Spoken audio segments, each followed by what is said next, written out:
I'm here with Jillian Weidner. She's a senior at Wake Forest High School and an adapted sports athlete. So happy to be here. Thank you. Can you tell me how your adapted sports journey started? My parents always told me, you know what, there are going to be some things you can do and there are going to be some things you cannot do.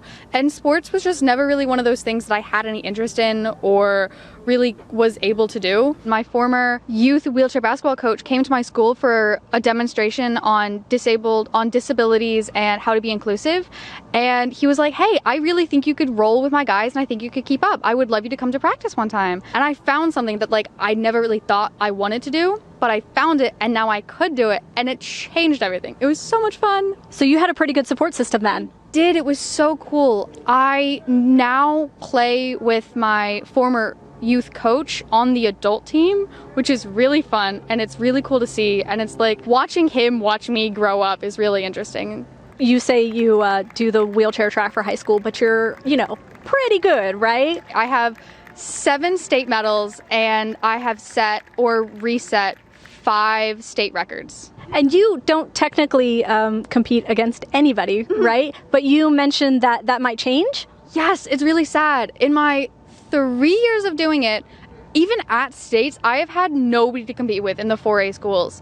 I've seen several other people, but they've been either boys or not in my school size. One of my younger teammates from the wheelchair basketball team is entering her freshman year of high school, and I don't care if she doesn't want to, I will force her into a chair and pull her behind me if I need to. You have a pretty high GPA, is that right? Yes, currently I have a 4.479, not quite at that 4.5, and I want to get there by the end of my senior year.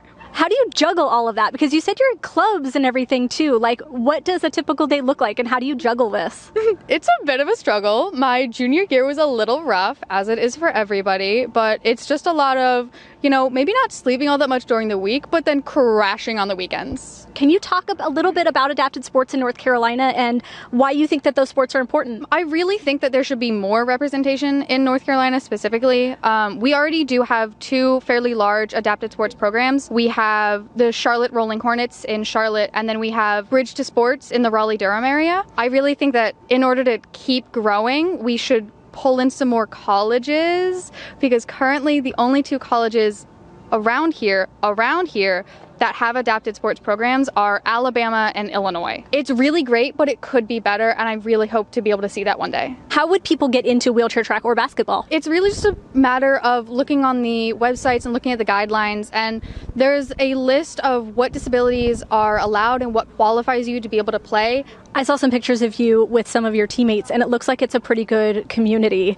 Have you made some good friends playing? I have made so many friends. I have met so many different people. I'll see people from tournaments who are now playing college ball but came back to a tournament, and it's like, oh my god, I haven't seen you in years. Where have you been? It's so cool to see. Well, Jillian Weidner, thank you so much for joining us, and good luck in the basketball season. Thank you. It's scary.